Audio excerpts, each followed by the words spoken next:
ஐடியில் வேலை பார்த்துட்டு இருக்க நீங்கள் உங்களோட ஸ்கில்ஸ் அப்கிரேட் பண்ண இப்போ ஒரு சூப்பரான ஆப்பர்ச்சுனிட்டி. அட ஐடி மட்டும் இல்லை, நீங்கள் எந்த டொமைனில் இருந்தாலும் இப்போது இப்படிங்கிறதுக்குள்ளே ஐடிக்கு ஷிஃப்ட் ஆயிடலாம். இண்டஸ்ட்ரியல் எக்ஸ்பர்ட்ஸ், ஐடி ப்ரொஃபஷனல்ஸ் இவங்க எல்லாரும் சொல்லித்தராங்க. 100% பிளேஸ்மெண்ட் அசிஸ்டன்ஸ், 600+ கம்பெனிஸ் கூட டைப். இன்டர்வியூஸை நீங்கள் எப்படி அட்டன் பண்ணணுங்கிறதுக்கான பெஸ்ட் ட்ரைனிங்கும் தராங்க. அரியர் வச்சிருந்தாலும் பிரச்சனை இல்லை. ராஜலட்சுமி எடுவர்ஸ், சென்னை. ஸ்க்ரீனில் தெரிகிற இந்த நம்பருக்கு கால் பண்ணுங்கள். Details in description. Welcome to பாஸ்கீஸ் RRR. வணக்கம் சார். வணக்கம் பாலா அவர்களே, வெல்கமிங் யூ டு RRR. நானே ஒரு பாயிண்ட் புடிங்கி நேற்று கடைசியில் உங்கள்கிட்ட சொன்னேன், கிட்டத்தட்ட அது பியூட்டிஃபுல்லா வந்துச்சு இன்னைக்கு. எஸ், RR வெர்சஸ் GT உண்மையாவே ரொம்ப இன்ட்ரெஸ்டிங்கான ஒரு மேட்சா இருக்கும்னு நம்ம எக்ஸ்பெக்ட் பண்ண மாதிரியே செமையா ஒரு லாஸ்ட் பால் வரைக்கும் எடுத்துட்டு போயிருந்திருக்காங்க. பட் நீங்க எக்ஸ்பெக்ட் பண்ண இந்த வின்னுங்கிறத தாண்டி வந்து எக்ஸ்பெக்ட் பண்ண பிளேயர்ஸும் பெர்ஃபார்ம் பண்ணிருக்காங்க. அது அதை விட இன்னும் சூப்பரான விஷயம். ஆமா, கரெக்ட். அதை பத்தி டீட்டெயிலா பேசுவோம். பட் இல்ல, ஃபன்னியா சொல்லணும்னா நான் சொல்லுவேன், ஒரே வார்த்தை ரிப்பீட் ஆகணும், சேமா ரிப்பீட் ஆகணும். பட் அதுல வந்து ஒரு விஷயம் வரணும்னா, இதுல வந்து ஆவேஷ் கான் கடைசி ball bowling to Rashid Khan. இரு கான் ஆனா ஒரு கான் ஜெயிக்கிறான் கடைசியில. அது வந்து extraordinary. Rashid Khan Tewatia last over இருக்காங்கன்னா அவங்க சந்தோஷமா ரிலாக்ஸ் பண்ணலாம் டீம். அவங்க எப்படியா ஜெயிச்சு கொடுத்துருவாங்க. அதனால நான் சொன்னேன், பினிஷிங்னு பேர் போன டீம் அது. அந்த மாதிரி சேலஞ்சஸ் அவங்கள்ட்ட கொடுத்துடவே கூடாது. கரெக்டா காமிச்சாங்க யாரு. எஸ் சார், இந்த ஃபர்ஸ்ட் இன்னிங்ஸ்ல இருந்து ஒன்னொன்னா வரலாம். இந்த ஃபர்ஸ்ட் இன்னிங்ஸ்ல இன்னைக்கு வந்து வழக்கம் போல ஓபனர்ஸ் பாத்தீங்க அப்படின்னா RRக்கு வந்துட்டு பெர்ஃபார்ம் பண்ணல. அவங்களுடைய மிடில் ஆர்டர் தான் பெர்ஃபார்ம் பண்ணிருக்காங்க. Again Sanju Samson and Riyan Parag. Again ஒரு ப்ராமிசிங்கான இன்னிங்ஸ் ஃப்ரம் ரியான் பராக். சஞ்சு சாம்சன் ஒரு சப்போர்ட்டிவ் இன்னிங்ஸ் சூப்பரா இருந்துச்சு. ஆமா, ரொம்ப கிரெடிட் கொடுக்கணும் பராக் அண்ட் நம்ம சஞ்சு சாம்சன். ஏன்னா ரொம்ப கோயிங் ரொம்ப டஃபா இருந்தது. 2 விக்கெட்டும் சீக்கிரம் விழுந்துட்டு ரொம்ப அப்படியே கஷ்டப்பட்டு கிரால் பண்ணிட்டு இருக்காங்க ரன் ரேட்ல. பிளஸ் அந்த சமயத்துல நம்ம பேசுறது ரஷீத் கான் காதுல வந்து கோவம் வந்துச்சு நினைக்கிறேன். நான் ஃபார்ம்ல இல்லைன்றீங்களா, நான் பழைய மாதிரி ஃபாஸ்டா போடலையா, வாங்க இன்னைக்கு காட்டுறேன்னு சொல்லிட்டு அவர் போட்ட லெக் பிரேக்ஸ் எல்லாம் பயங்கர மெனசிங்கா போட்டாரு. ஒரிஜினல் ரஷீத் கான் எப்படி போடுவாரோ, எஸ்பெஷலி ஜார்ஜ் பட்லருக்கு போட்டது டெஸ்ட் மேட்ச்ல எடுக்கிற மாதிரி எடுத்துட்டாரு. லெக் பிரேக்ல ஸ்லிப்ல டெவாட்டியா கேட்சுக்கு. So Rashid Khan at his peak best, top class form. Though Noor வந்து வெரி புவர் போலிங். ஏன்னா எல்லாமே bowling outside leg stump அவர் போட்டார். அதனால அவருக்கு went for lot of runs. Rashid Khan extraordinary bowling போடும்போது பராக் அண்ட் சாம்சன் வந்து அந்த மாதிரி ஒரு பேட்டிங் ஆடி அவங்க வந்து ரன் வந்தது மைனஸ்ல தூக்கி 0 தாண்டி டிஸ்டிங்ஷனுக்கு போனாங்க 2 பேரும் பேட்டிங்ல. கிளாசிக்கா அடிச்சாரு பராக் சில சிக்ஸஸ்லாம். சஞ்சு சாம்சன் பேட்டிங்ல ஓவர் ஷேடோ பண்ணிட்டாரு. ஃபண்டாஸ்டிக்கா. எஸ், ஏன்னா சஞ்சு சாம்சன் அண்ட் ரியான் பராக் 2 பேரும் சூப்பரா ஆடிட்டு இருந்த போது இவருக்கு என்ன வந்து வருத்தம் ஆயிருக்குன்னா, GT டீம்ல என்ன யசஸ்வி ஜெய்ஸ்வால் நல்லா தானே ஒரு ஸ்டார்ட் ஆடினாரு இன்னைக்கு. அவர் கூட ஆக்சுவலா ஆஃப் செஞ்சுரி போட்டுருக்கலாம். இவங்க 2 பேர் என்ன போட்டது 3 இருந்திருக்கணும். அதை எப்படி ஃபுல்ஃபில் பண்றதுன்னு தெரியாம மோஹித் சர்மா ஒரு ஆஃப் செஞ்சுரி போட்டாரு இன்னைக்கு. 4 ஓவர்ல 51. Back to back 2 bad performances அவருக்கு. ஏன், what is going on wrong with Mohit Sharma sir? மோஹித் சர்மாவுடைய லைன் எல்லாம் பர்ஃபெக்ட். அவர் போடுற லைன் கரெக்டா மிடில் ஸ்டம்பிள் நெத்தியடியா போடுறாரு. பட் நான் உங்களுக்கு பிராவோக்கு சொல்ற ஒரு ப்ராப்ளம் ஒண்ணு தெரியுமா? பிராவோ வந்து ஸ்லோ ரன்ல ஜீனியஸ். பட் 6 பாலும் ஸ்லோ ரன்கே ஆடுற மாதிரி மோஹித் சர்மா அவங்க 6 பாலும் ஸ்லோ ரன்கே ஆடுறாங்க. மிஞ்சி போனா நடுவில் 2 சர்ப்ரைஸ் பண்ணுவேன், 2 ஃபாஸ்ட், அதை நிறுத்திடுவோம். பட் மீதி 4 பால் நீ வந்து ஸ்லோவா தான் போடுறேன். நாங்க ஸ்பின்னர் ஆடுற மாதிரி காலை ஃப்ரண்ட்ல வச்சு அடிக்கிறோம்னு அடிச்சிட்டாங்க. ஆனா அந்த டெக்னிக் வராங்க. நீங்க ஒன்னு ட்ரை பண்ணீங்கன்னா பேக் ஆஃப் தி ஹேண்ட்ல போட்டே இருக்காரு. பேக் ஆஃப் தி ஹேண்ட்ல இருந்து அந்த பேக் ஆஃப் தி ஹேண்ட் வந்து it is going to be 4 out of 600 minimum தெரியுது. இல்ல 6 பாலும் slow run, 4 slow run, 2 slowest ஒன்னு நீ போட போறல. நாங்க ஒன்னு ஸ்பின் ஆடுற மாதிரி காலை ஃப்ரண்ட்ல வச்சு தூக்கி அடிக்கிறோம் அப்படின்னு வந்துட்டாங்க. அது கிளிக் ஆயிடுச்சு. அதனால இவர் ஃபெயில் ஆனாரு. எஸ், அண்ட் இந்த செகண்ட் இன்னிங்ஸ் சேஸ் பொறுத்த வரைக்கும் சார் ஒரு அமேசிங்கான ஒரு ஸ்டார்ட் கண்டிப்பா தேவைப்பட்டுச்சு. பிகாஸ் தேர் சேசிங் 197 அப்படிங்கும்போது அந்த அந்த இது வந்து ஒரு பேலன்ஸ்டான ஒரு பார்ட்னர்ஷிப். ஒரு சைடு வந்து சாய் சுதர்ஷன் நீங்க சொல்ற மாதிரி கிராஃப்ட் பண்ணி ஆடிக்கிட்டே இருந்தாரு. அந்த அதர் ரெண்டு சுப்மன் கில் வந்து இன்னைக்கு அந்த அட்டாக்கிங் மோட்ல போயிட்டு இந்த டார்கெட்டுக்கு என்ன மாதிரி ஒரு ஸ்டார்ட் வேணுமோ அதை வந்து கொடுத்தாரு. அவங்களோட அந்த ஓப்பனிங் பார்ட்னர்ஷிப் நல்லாவே கிளிக் ஆச்சு. கரெக்ட், நல்லா பிக் ஆச்சு. I probably they miss Sandeep Sharma நினைக்கிறேன்.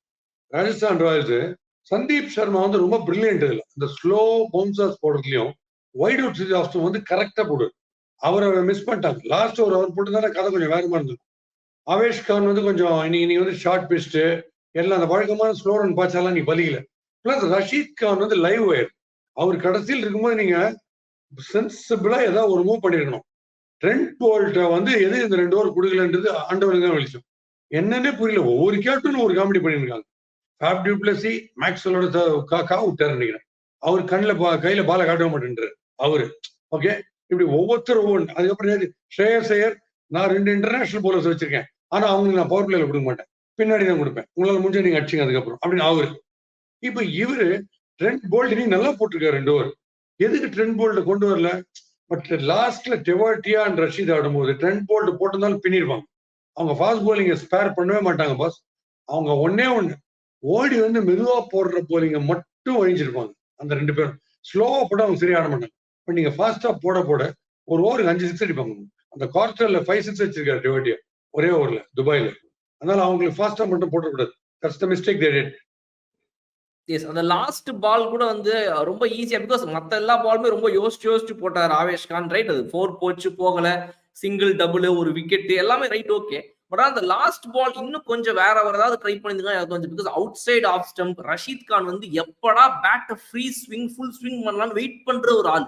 அவருக்கு போய் ஸ்லோ பாலும் இல்லாம ஃபுல் ஸ்பீட்ல அந்த ஒரு லென்த் பால் போட்டது வந்து அது அது அவர் வந்து என்ன யோசிச்சிருப்பாரு எனக்கு தெரியல. ஆமா, probably deep point and deep covers வச்சுட்டு அவங்களுக்கு இந்த பிரச்சனை வேற ஆயிடுச்சு. ஓவர் ரேட்ல இன்னொரு ஃபீல்டர் உள்ள கொண்டுறணும், அந்த ப்ராப்ளம் வேற ஆயிடுச்சு. சோ ஒரே சான்ஸ் டெட் ஸ்லோவா ஒயிட் அவுட் சாஸ்டம் போட்டு தான் உண்டு. ஏன்னா நீங்க முக்கிய அடிக்கணும், போகாது பால், வெறும் தட்டினீங்கன்னா போகாது. அது ஒண்ணு. இவங்களுடைய பிரைம் ஸ்பின்னர்ஸ் இவங்களை ஃபெயில் பண்ணிட்டாங்க. அஸ்வின் அண்ட் சஹல் அவங்களுடைய 8 ஓவர்ஸ்ல 80 ரன்ஸ் மேல கொடுத்துட்டாங்க. அப்படிலாம் கொடுத்தாங்கன்னா இவங்க எங்க டிஃபெண்ட் பண்றது? சான்ஸே கிடையாது. இல்ல அவங்க வந்து ரன் த்ரூ பண்ணி ஒரு 6 விக்கெட் எடுத்துக்கணும் அவங்க 2 பேருக்குள்ள. அதுவும் பண்ணாம அவங்க ரன் கொடுத்தது ரொம்ப ஆச்சரியம். And probably 20 out of 24 balls carom பாலே தான் போடுறாரு இப்போ அஸ்வின். அதான் அவங்க பார்த்துட்டே இருப்பாங்க. ஆஃப் பிரேக்கே போடுறது இல்லை, எல்லாமே கேரம் பால் அப்படின்னு அதுக்கே ஆட ஆரம்பிச்சிட்டாங்க. அண்ட் சஹல் எனக்கு தெரியும் அவரை நம்ம சுப்மன் கில் எடுப்பாரு. ஏன்னா பாலை டாஸ் பண்ணி ஒயிட் அவுட் ஆஸ்டம் போடுவாரு. நான் என் ஃப்ரெண்டு கிட்ட சொல்லினேன், நீங்க ஸ்டெப் அவுட் பண்ணீங்கன்னா அக்ராஸா towards off stump step out பண்ணணும். லெக் சைட்லயே ஸ்டெப் அவுட் பண்ணீங்கன்னா பாலை விட்டுருவாருன்னு நினைச்சா கரெக்டா ஸ்டம்ப் ஆயிட்டு வந்து போல். But he played a magnificent knock. Shubman Gill ஆடின ஸ்ட்ரோக்ஸ் எல்லாம் கண்ணில் ஊத்திக்கிற மாதிரி இருந்தது. டாப் கிளாஸ் கேம் ஆனது. எஸ் சார், அஸ்வின் வந்து இன்னைக்கு நீங்க சொல்ற மாதிரி கேரம் பால் போட்டாருங்கிறத தாண்டி இந்த செகண்ட் இன்னிங்ஸ் விளையாடும் போது ஸ்பின்னுக்கு சுத்தமா அசிஸ்டன்ஸே இல்லாத மாதிரி இருந்துச்சு. மேபி அதனால அவர் விக்கெட்லெஸ்ஸா போனாரா, இல்ல what was other wrong things that vent with? இல்ல, இது வந்து ரொம்ப ஈஸியா பால் கமிங் ஆன் டு தி பேட்னும் கிடையாது. நல்ல ஸ்போர்ட்டிங் விக்கெட் இருந்தது. இவன் போலருக்கும் சான்ஸ் இருக்கு, பேட்ஸ்மேனுக்கும் சான்ஸ் இருக்குன்ற மாதிரி தான் இருந்தது. பட் அஸ்வின் வந்து ப்ராபபிளி எய்தர் எக்கானமிலயோ இல்ல ஒரு 2 விக்கெட் எடுத்திருந்தாலும் இந்த மேட்ச் மாறதுக்கான சான்ஸ் இருந்தது. பட் அதை அவர் பண்ணல. அது அதனாலதான் பிரச்சனை. ஏன்னா அவங்களோட 2 பிரைம் போலர்ஸ். அண்ட் எதுக்கு போல்ட் கொடுக்கல அது என்ன கேட்டா, இன்னைக்கு போல்ட் போட்ட அந்த 2 ஓவருக்கு ஃபுல்லாவே 4 ஓவர்ஸ் கொடுத்துக்கலாம். நான் உங்களுக்கு சொல்லுவேன்ல, இந்த தீபக் சஹர் இந்த டைப் ஆஃப் போலர்ஸ்க்குலாம் நல்லா போடும்போது அப்படியே முடிச்சிடணும் 4 ஓவர்ஸ். முக்கியமா சாம்சன் வந்து எப்பெல்லாம் அவர்னால வந்து முடியுமோ அப்பெல்லாம் கரெக்டா ஒரு விஷயம் பண்றாரு. ட்ரெண்ட் போல்ட் இன்னைக்கு ஃபார்ம்ல இல்லையா, மொதல் 2 ஓவர் இன்னைக்கு வந்து மொத்தமா சேர்த்து 40 கொடுத்தாரா, அப்ப இன்னைக்கு நான் வந்து அவருக்கு டெத் ஓவர் கொடுத்தே ஆவேன். அவர் இன்னைக்கு நல்லா போட்டாரா, அப்ப இன்னைக்கு ஒரு சான்ஸ் கிடையாது. எதுக்கு ஒரு அது வந்து ஒரு அதிகமா ஃபாலோ பண்றாரு. எப்பவுமே ட்ரெண்ட் போல்ட் என்னைக்கு ஒழுங்கா ஃபர்ஸ்ட் ஸ்பெல் போடலையோ அன்னைக்கெல்லாம் மஸ்டா அவருக்கு 4 ஓவர் ஸ்பெல் முடிச்சுடுறது.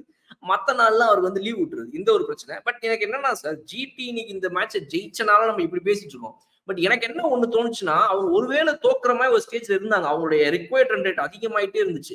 அப்ப எனக்கு என்ன தோணுச்சுன்னா, ஏன் ஷாருக் கான் மாதிரி ஒரு பேட்ஸ்மேனை ஆக்ஷன்ல வாங்கிட்டு அவரை கொண்டு போய் இவங்க வந்து இவனை விட்டா 7வது டவுனு 11th டவுன் 13th டவுன்ல இவங்க இறக்குறாங்கன்றதே எனக்கு புரியல. பிகாஸ் எனக்கு தெரிஞ்சு இன்னைக்கு வந்து மேத்யூ வேட நிறைய சேஞ்சஸ் எல்லாம் ஸ்குவாட்ல பண்ணி மேத்யூ வேட் உள்ள வராரு, அபினவ் மனோகர் உள்ள வராரு, யாரோ உள்ள வராங்க. அவ்வளவு சேஞ்சஸையும் பண்ணி ஷாருக் கானை தூக்கி பின்னாடியும் போட்டு அந்த பேட்டிங் லைன் அப் உடைய கன்ஃபியூஷன் டூ மச்சா இருந்துச்சு எனக்கு.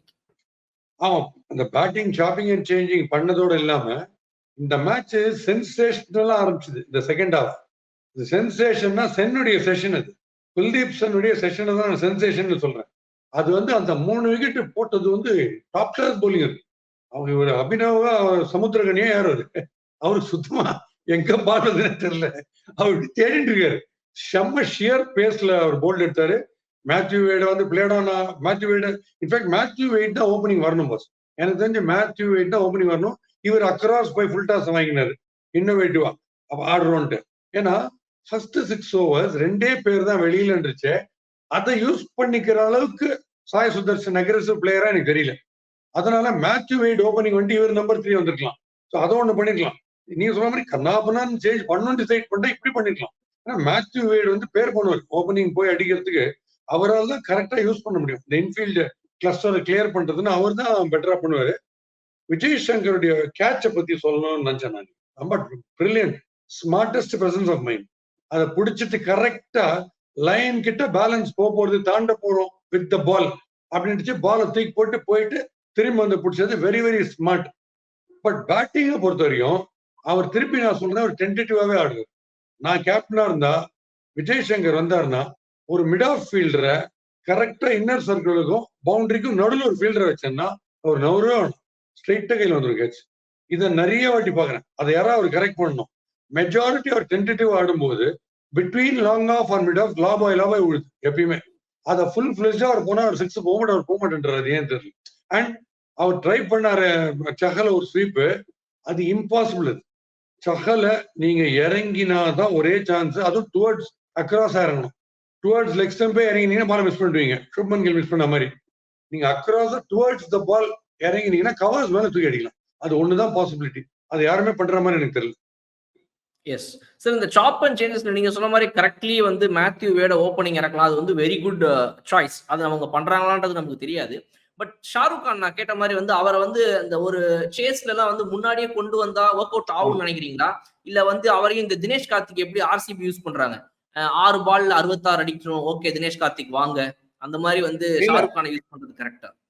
நீங்க பார்ட்லி கரெக்ட் நீங்க சொல்றது. ஏன்னா ஷாருக் கானை கொண்டே வராம இருந்தாங்க ஃப்ரேல. இப்ப திடீர்னு முதல் மேட்சை கொண்டு வரும்போதே ரொம்ப பெரிய சேலஞ்ச் ஆயிடுச்சு. நம்ம உள்ளுக்குள்ள அப்பதான் போறோம், அதுவே ரொம்ப ஹியூஜ் சேலஞ்சு. நம்ம சேஃப்டிக்கு நம்ம இன்னிங்ஸுக்கு ஆடிக்கிறதா இல்ல டீமுக்கு ஆடுறதான்ற ஒரு பயங்கர டைலமா. 40 பால்ல 80 ரன் இருக்கு. ஆனா அந்த மாதிரி ஸ்டேஜ்ல வந்துட்டாரு. அதனால அதை வந்து இப்ப சொல்ல முடியாது. ஏன்னா முதல் மேட்சுக்கு இதை எதிர்பார்க்க முடியாது. பட் அவர் ரெகுலர் 2-3 மேட்ச் அமைச்சிருந்தாங்கன்னா அவங்க ஸ்டெபிலைஸ் பண்ணுவார். அந்த மாதிரி ஹார்ட் ஹிட்டிங்ல அவர் வருதுன்றது லாஸ்ட் 5 overs வரதான் கரெக்ட். பட் இந்த சேலஞ்ச் ரொம்ப ஹியூஜ் சேலஞ்சா இருந்தது அவருக்கு ஃபார் ஃபர்ஸ்ட் டைம் உள்ள வரும்போது. அதுதான் அவர் மாட்டின ஒரு பிரச்சனை. பட் இந்த டெவாட்டியா அண்ட் ரஷித் கான் இருக்காங்கன்னா நீங்க ஃபாஸ்டா போடாம இருக்கிறது நல்லது. சந்தீப் சர்மா மாதிரி ஒரு போலர் இருந்தா அவங்களை கண்டிப்பா நிறுத்திருப்பாரு. ஏன்னா அவர் வந்து ரொம்ப ரொம்ப டெட் ஸ்லோ. அவர் அடிக்கிறது கஷ்டம். அவர் பிக்கா போட மாட்டார். அவர் பெஸ்ட். மில்லர் இல்லாம நாங்க கில்லர்னு ஜிடி காமிச்சது எனக்கு ஒரு பெரிய ஷாக். இந்த டார்கெட்டை மில்லர் ஒரு 2 தான் அடிச்சிருப்பாரு கண்டிப்பா. அவர் இல்லாம அவங்க ஜெயிச்சிட்டாங்கன்னா ரொம்ப எக்ஸ்ட்ராடனரி. ஐ டோல்ட் யூ இல்ல, ஜிடியோடைய சைக்காலஜியை நீங்க பாருங்க. சிஎஸ்கே பியூட்டிஃபுல்லா எக்ஸ்பிளைட் பண்ணுவாங்க. ஜிடிக்கு நீங்க முதல்ல தடன்னு ஒரு 4 விக்கெட்டை ஃபர்ஸ்ட் 10 ஓவர்ஸ்ல எடுத்துட்டீங்கன்னா அவங்க அந்த டைலமால மாட்டிப்பாங்க. நம்மளுக்கு இந்த சேலஞ்சிங் பினிஷ் வருது, அந்த மாதிரி சுச்சுவேஷன் இல்லையே, இது கொஞ்சம் நம்ம தள்ளி ஆட வேண்டியிருது அப்படின்னு நாம எல்லாருமே சாய் சுதர்ஷனா மாறணுமே அப்படின்னு நான் நினைக்க விட்டீங்கன்னா காலி ஆகும். பட் அவங்க கிட்ட 3 overs to go 60 to win எல்லாம் கொடுத்தீங்கன்னா அவங்களுக்கு ஒரே மைண்ட் செட்ல இருக்காங்க. எல்லா பேட்ஸ்மேனும் வச்சிடறாங்க. எப்போ அவங்க லாஸ்ட் ஓவர் கொடுத்தாலும் அவங்க வச்சிடறாங்க.